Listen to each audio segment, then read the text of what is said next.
What's up, guys? Welcome to my YouTube channel.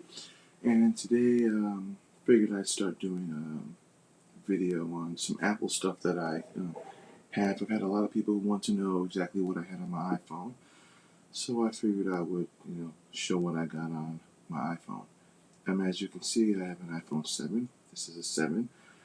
This is the jet black, or not the jet black. This is the matte black. Didn't want to get the jet black or the jet black one because I didn't like didn't like that kind of glossy looking, look. It just seemed to be more fingerprints on it than on this one. So, and this is I believe it's a 32 gig. If I believe it is a 32 gig, and yeah, it's a 32 gig. And the program that I'm using that you're seeing on the screen is a program by Squirrel called Reflector 2. If you see my previous videos that I've used, that was Reflector 1. So basically this is the same program, only it's designed to be able to use the newer iOS's, which I'm currently on iOS 10.3, as you can see from the video. Yep, iOS 10.1.3. So, let's get right into what I've got right now. As you can see, I've got numerous pages. I've got 1, 2, 3, 4, 5, 6, 7 pages of apps, and actually, it's not really that much. I could probably bring it down to, 3 or 4 apps. But I like to kind of make each page, different. Like this is like my financial page. This would be kind of like my productivity. This would be like my media. This would be like my music and other media. So this is kind of like just like my maps and other things that I use, Safari. This would be like my social, my health, and this would be just like what I use for shopping, my shopping side. So as you can see, these are most of the apps that I have. One app that I use that's actually a pretty good app if you have a Mac, as you can see, it's called Mac ID. And basically what this does is basically I can lock and unlock my Mac, whether it's in Wi-Fi or sailor mode. And if you have an iPhone 6 Plus or 6S with the thumbprint, with the with the biometric finger reader, you can actually unlock it with just the tap of your finger. Now there's tons of options with this. The app itself, I believe, was like $1.99. I think the program is free itself. If you have to download it from the Mac ID, you can just do a general search for it. You have to download the desktop application in order for it to communicate, and it actually communicates via Bluetooth. As you can see, when I turn up the Bluetooth, it will not register my phone at all. And there's like other options that you can use. As you can see, it gives you Touch ID notifications, lock the screen, in-app, inactive notifications, notification sounds. You can basically, when I use the Touch ID, I can lock the screen and lock it with the in-app, or I can just use the screen to lock it only. One feature I like that it has is it allows me to unlock it from my Apple Watch, which I have right here. There is a Apple Watch app for this that I can use, that I can download, that I've used a lot of times.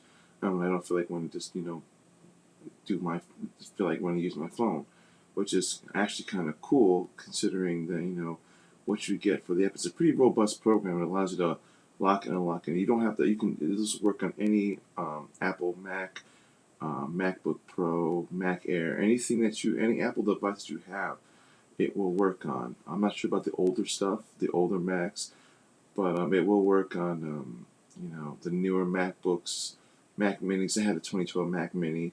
It'll work on that. So basically, it should work on anything within the last couple of years, I believe. So it all just basically works off of Bluetooth or your Wi-Fi connectivity. You can even use it with your LTE if you update the app and your phone and the app itself on the desktop version. So that is one cool thing. You can change. It also works for the Pebble watch, which is kind of strange considering that I don't even still have that. As you can see here, you can change the color from mono, to light, to leaf, pearl, midnight, ocean. There's a lot of different features that you can use. It's actually kind of cool. But I kind of like the whatever it was I had before of the dark. But I think I'll probably keep it in ocean because I kind of like the ocean. So yeah, that's one app that I use. That's actually kind of cool. That I actually use it every day practically. Another good app that you can use is an app called Bobby. Basically, it's kind of like a subscription. It kind of like keeps track of your subscriptions. I don't know if you have subscriptions to like Amazon Prime or Xbox Live or any of the ones that I have that you see displayed here, but sometimes when you're doing your like finances or whatnot, you completely forget. Oh gosh darn it, Xbox Live is due, and you're all of a sudden you're playing Xbox Live, and then boom, there goes your Xbox Live because you forgot uh, when it was due. Or like you see, you have Amazon Prime, and it's the bill's almost due, but you don't know when it's due. Or your iTunes Match, or whatever subscription that you allows you to have. You basically just tap into it. I have the free version. There's two versions you can get. The unlocked allows you to do the unlimited, and then the free only allows you up to 4. But kind of basically gives you like a kind of short insight as to what you can add on and what you can add with the paid versus the free. But it's actually very useful. It gives you widget notifications on kind of like well, I don't have them on here now, but I erased them. But it kind of gives you widget notifications on when it's due, and it'll give you pop-up notifications and alerts or banners, however you have your notifications set. It's actually it's pretty cool. I've thought about deleting it a few times, but it's actually kind of helpful because it kind of gives me a heads up on what subscriptions are going to be due versus what isn't going to be due, and so that's another one. Of course, I've got of course, with the 7, of course, if you're familiar with the 6S and 6 Plus, you have the 3D functionality. Um, some apps are going to be 3D enabled or are going to be 3D touch. Some aren't. It just really depends on what the app, if the app provides it, or if the person that's the developer is going to update it for that. With Mac ID, yeah, I can unlock, or tap and unlock or lock my Mac with my thing without even having to physically go into the app.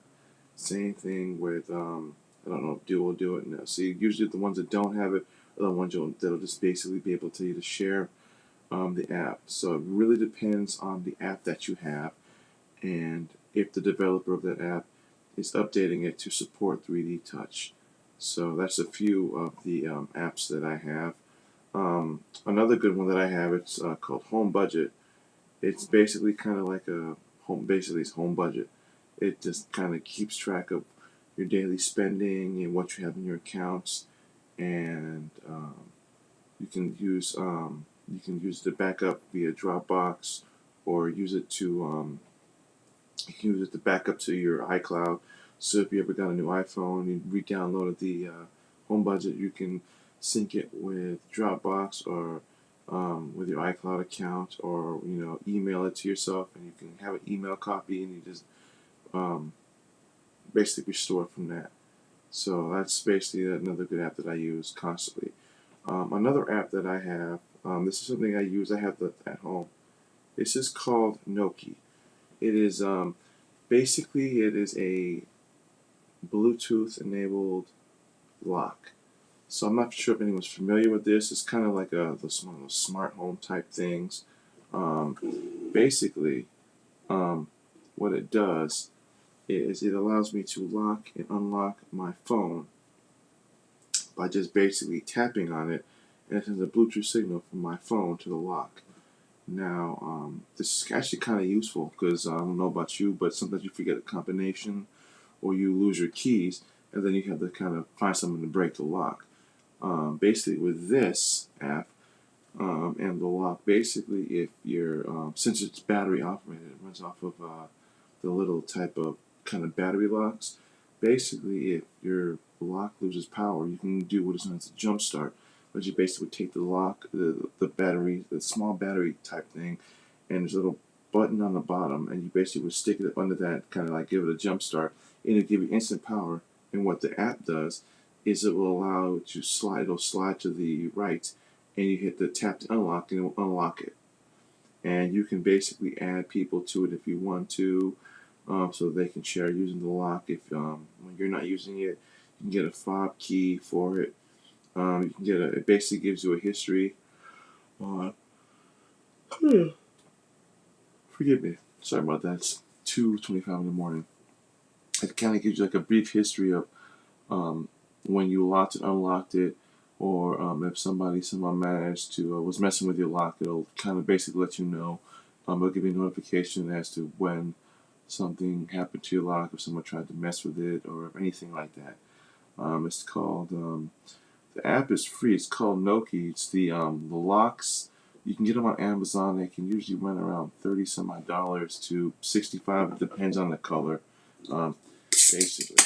So then, my next app that I like that I have is the Nest app. For those of you who are familiar with Nest apps, you know they have a ton of great products that you can use. I have a Nest cam that I bought that I will be installing later on during the summer, and I have two that I have installed now. These are the CO2 slash smoke alarms. So basically, you just kind of tap on one, and it just basically kind of gives you, you know, what the current status of the smoke alarm is, depending on where you have your smoke alarm slash CO2 thing, you know, connected. I have one in the hallway, just on the other side of the door, and you know, as you can see, it tells me when the last time the sensors were checked with alarms, voice, battery, and Wi-Fi, and then you just hit done, and it basically tells you everything's okay. If there's anything that's wrong, it will generally give you a red light where the light is flashing, and it'll tell you there's something wrong, or it'll give you like a notification there's like a smoke or potential smoke. I have one in my kitchen, by my kitchen, so it's basically it's a smart it's a smart smoke alarm, but be able to tell the difference between, you know, you cooking something and just burning it, and then just basically setting off the alarm because, you know, alarm is, you know, feels or senses smoke. It can tell the difference between cooking and burning something, and then your kitchen actually burning. And as you can see, it will basically, it basically just kind of gives you somewhat of a brief history on, you know, if anything happened or what didn't happen. So, excuse me. So that's basically it. I also have the Home Kit. That's another app I have. It's called Wemo. It's basically it's kind of like the Belkin smart socket is basically what I want to call it. Basically, as you can see from the picture, you can actually it actually kind of gives you cool little notifications like how long it was on for, how much, you know, energy you saved, and what your estimated cost is, and how much wattage it uses. It's basically like a smart plug. Basically, you plug in something into whatever the name of the device is. It basically runs off the Wi-Fi. You can have set routines, like, you know, when it comes off, when you want it to come on. You can turn it off manually from the power button. As you can see, if I tap on that, it will ring. As you can see, it's off. There's no power. Tap on it again, and as you can see, green means that it's basically on it, all the power. This is part of the HomeKit for Apple devices. Another one, if you're familiar with it, is HomeKit, which is basically the lights that you're seeing. It's kind of basically being, you know, kind of controlled by my HomeKit. The lights that I'm using, obviously, is the Philips Hues, and if there's updates available, it basically will let you know there's an update, you know, that's available. You just kind of, you know, dismiss it and whatnot. And basically, you can use this. This is basically a smart It's smart lighting. I can turn on and off my lights basically from the app itself or from the HomeKit app itself. I can basically turn down the brightness of my lights depending on where I have it located and what I have it called under. This is my desk, as you can see. And there is a widget for this as well. You basically would just hit edit, and then basically as you scroll down, you see a widget called hue. You basically would add that, hit done, and as you can see, that's basically what it shows for the different type of functionalities that you have for your Philips Hues and how you have it set up. It's actually kind of cool. It's although I don't use it myself, you have the option of using it. But that's basically what I use to control my lights on and off. So that's basically what I have on that. The next one I'm basically going to have is just the normal stuff. Dropbox, Fahrenheit. LastPass is a password manager. Got my insurance. Got my OnStar. This app here is called Truecaller.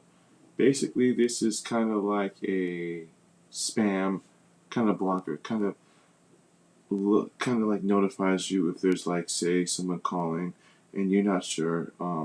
Basically who it is that's calling.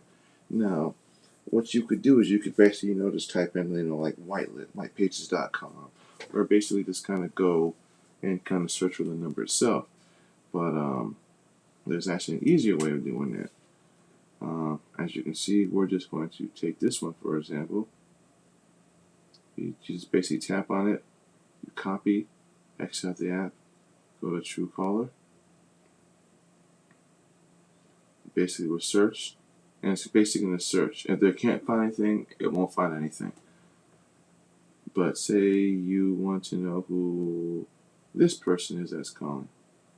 You want to know, you're not sure if it was a spam number or if it's a bill collector or whatever. You basically would just search, copy and paste, and then as you can see, it's a spam number. It'll basically kind of tell you, some information as to who it is that's calling. You can have a choice of blocking, reporting, not spam, tag it, add to contact, share, search the web, or invite action to Truecaller. So, there's a lot of options that you can get. It's just one of those cool apps where if you want to make sure that whoever's calling you is not some bill collector that, or a spam thing that is just trying to get some stuff out of you, money or whatever. It's a free app. I highly recommend getting this for your phone. Basically, another one I have is my TripIt, Alaska Airlines, and TripIt. Not to be confused with the other one that I have. This kind of basically is a pretty good app for traveling. Kind of gives me like an itinerary. Basically, each stages of my flight, and where flight's going to get to, what terminal, what gate, and where I need to go to next after that. Another good one I use is Evernote. Obviously, if you've never heard of Evernote, it's a cloud-based server, storage unit, storage server that gives you, depending on what you buy, it gives you up to 60 megs of space, and you can sync up to 2 devices. So basically, so you have like an iPhone and an iPad. It allows you to sync between devices, and you can transfer whatever you do on one app. Basically gets filtered into the app that you have on your iPad. So if you make any changes on your iPhone, it don't immediately take place on the app you have in your iPad.